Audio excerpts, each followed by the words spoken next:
Hey guys, welcome back to my channel. Today we are talking about my favorite makeup products from the month of September. I have kind of a smaller selection here today. And honestly, most of these are older products. I have a couple of newer things that I tried this month. It is fall, so I pulled out a lot of my older makeup products and some of these are from among those favorite things. So this one should be fun. Before we get into the makeup though, if you are new here, a very special welcome to you. Please consider subscribing before you leave and make sure notifications are turned on. With that said, let's get right to it.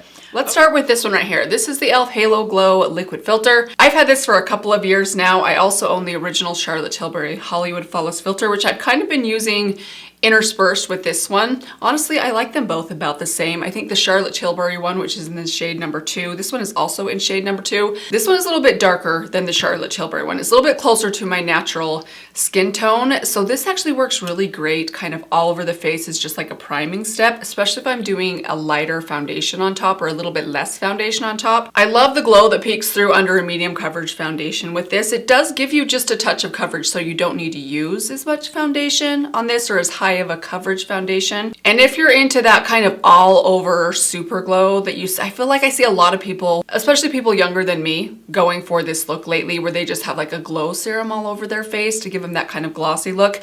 This will definitely give you that, particularly on its own, but with a little bit of foundation, it kind of like tones it down for those of us that are a little bit older that can't just be glowing to the heavens all the time. Okay, I wanted to mention this highlighter. You guys have seen this highlighter many times before. I actually just picked up a brand new Revlon Skin Lights in Daybreak Glimmer. I still have an older package of this that's probably about half gone. The lid is broken. I saw this in a TJ Maxx just last week, actually. It was like $3.99. I could not pass that up. I mean, this is one of my favorite highlighters, and it is one that I wouldn't mind having a backup of. So at $3.99, I could not pass this up. I did notice I was looking this up online recently, and it was on sale in a lot of different places.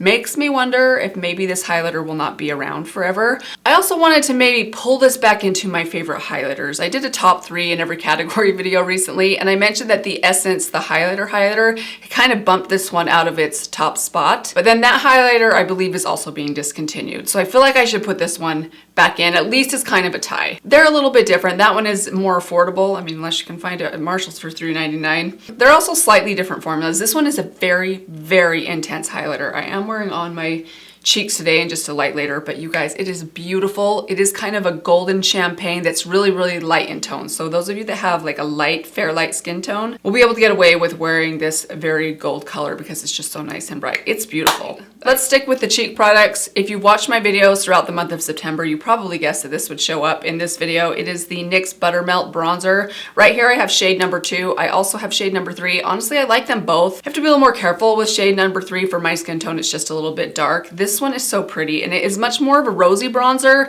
You could almost say this is like a blush bronzer hybrid. You could probably use it as either. It's absolutely lovely. The formula is so buttery and soft and nice, and it just blends like a dream the moment you put it on your cheeks. I love these, and they're only 10 bucks. I feel like that's a pretty good price for a NYX product. I have also dipped back into my Patrick Ta bronzer duo. I have the She's Sculpted one. I think this is like the 2nd or 3rd shade that he offers. There is one lighter than this, I'm certain. This is such a beautiful bronzer. I love the cream. This is a very cool toned cream, so it does a little bit more sculpting. I am wearing both of these on my cheeks today, and they're so beautiful. The formula is really nice. I just love the Patrick Ta packaging. Don't love his price so much. His products are very expensive, but they are very good. And to go along with that one, I wanted to mention my Patrick Ta blush duo in She's So LA. I love pulling this blush out in the fall. You probably look at this and think it's a bronzer. It has a little bit more rose in it than you would think just looking at it in the pan. This cream blush right here is so stunning, and I actually have another one that I'm going to talk about that's almost a dupe for it, so you really don't need to own both. But I love this one. The powder blush is also pretty. I'm wearing the powder on top of another cream that I'll talk about next, but really you could use either one. And I love pairing the cream and the powder together if I want my blush to be just a little bit more intense or to last a little bit longer. Maybe if it's like an evening night out and I want my makeup to be a little bit bolder. It's a great little trick to give you long-lasting blush color and a little bit of hydration in the cream. But similar to that one, I also pulled out my Merit Flush Balm Cream Bronzer in Fox. Now, as I mentioned, these are very similar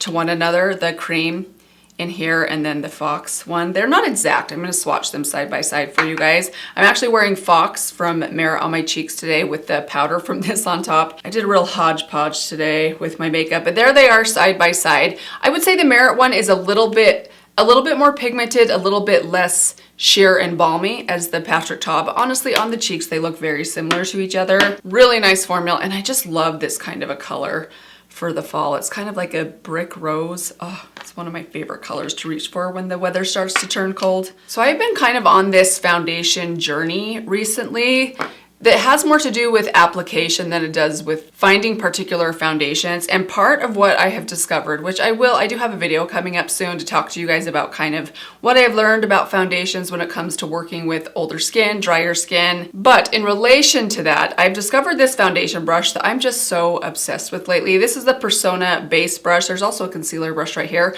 I do use this sometimes. I think I like the Angie Hot and Flashy one a little bit better. But this foundation brush right here is so nice. Now, I don't want to say that this is like a one of a kind. There are other foundation brushes that I think are very similar to this. I have one from IT Cosmetics that's a very similar kind of dense round brush like this one that performs pretty similarly. e.l.f. also has their duo fiber foundation brush is very similar to this one as well. So I don't necessarily think you should run out and buy this if you already own one of those, but just this type of a brush for my foundation lately has been life-changing for me. Gives me maximum coverage where I need it. And in combination with some other tools and tips that I'll share with you guys in an upcoming video, it's really been a game changer for me when it comes to my foundation. Okay, I have another brush from Persona that I want to highlight today as well. This is the Line and Detail brush. So I've had these brushes. Persona sent these to me like 2 years ago, their brush set, and I've always been raving about this one right here, like their blend and buff. No, the blend and apply brush. This is fantastic. The other brushes I've kind of overlooked and haven't given quite as much attention to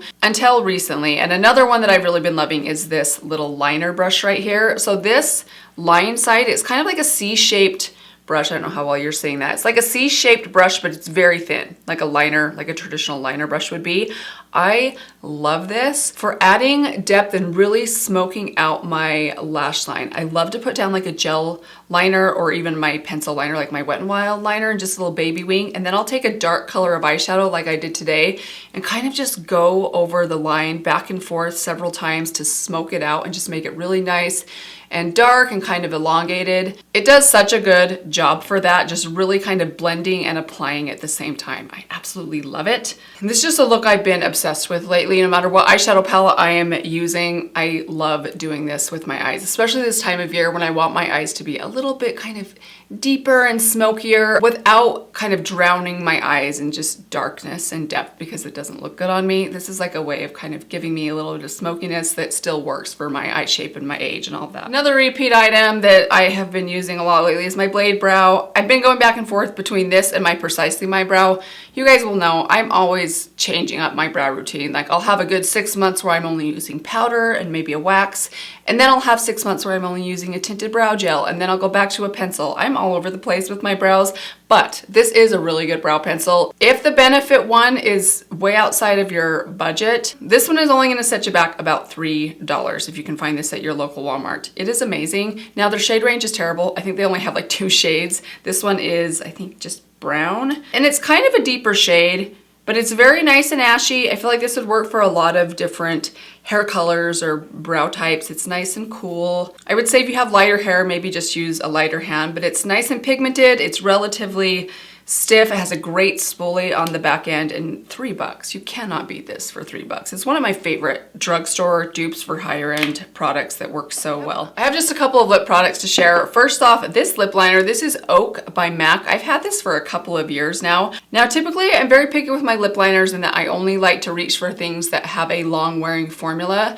MAC's formula isn't really formulated to be long wearing, but I do think they perform a little bit better than some other non-long wearing formulas because they're a little bit dry and they're a little bit stiff. So they kind of set into your lips a little bit better than some others. And this shade, you guys, let me just give it a swatch on the back of my hand. This is such a perfect fall shade for me. It's kind of a pinky nude that has the tiniest touch of brown in it. I typically don't like warmer toned nudes or browns on me for the most part, but this shade works so well. It gives you just a touch of that kind of cooler, warm kind of look, but it's still a nude. I am wearing this as a liner on my lips, and I filled in just a little bit with this as well, and I have a gloss on top, and I love this nude lip. It's so, so good. And the gloss that I have on top, I also wanted to talk about, and it is the Maybelline Lifter Plumping Gloss. I may have mentioned this in my favorites video last month, but it's still a favorite of mine. I love this chili pepper lip gloss. Now, it is intense, it's very spicy, it actually has like a chili pepper sensation in it. If you've ever like eaten a jalapeno seed and you kind of get that like tingly sensation on your lips, this kind of gives you that same sensation.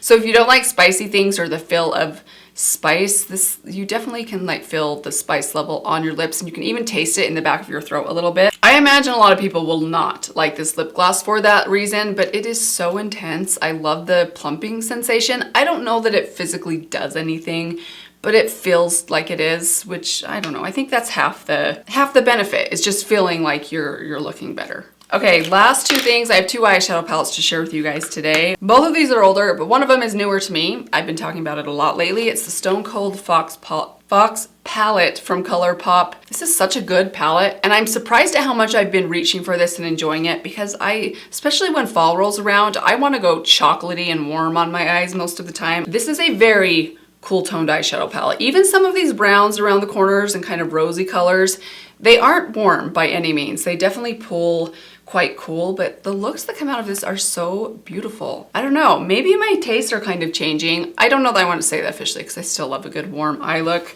But if you are into the cool tones, this one is fantastic. You get a good mix in here, some good basic transition shades in a variety of undertones, some basic shimmery metallic lid shades in a variety of undertone and shade, and then some really good smoky mattes here at the bottom. Just a very versatile palette. Really good quality. ColourPop, I feel like, can be sometimes hit and miss with their quality. I feel like they're more hits than misses, but this one definitely is one of their hits for sure. And then last but not least is the palette that I'm wearing on my eyes today. I talked about this one in a recent 15 fall palettes that you may already own, and it's the Dancing Green palette from Essence. You guys, this palette is so phenomenal. Now you might look at this green palette and think, no, greens are not for me, but then look at my eyes. I mean, they're not very green. Even in person, the green that you get, which is really just barely peeking through this dark shade right here, is very subtle. I love how this palette looks and performs on the eyes. It's so, so pretty and much more neutral than you would imagine when you look at it at first glance. If you've been afraid of this little green monster, give it a chance. It's only $3.99. Try it out, because I just think these shades would look good on absolutely anyone. And that is it, you guys. Those are all my favorite things from the month of September. So happy that October is here. I think October might be my very favorite month of the year. I absolutely love it, and I have some really fun videos in store for you guys. So if you have not yet subscribed, make sure you do that before you leave, and I will see you guys in my next video. Bye.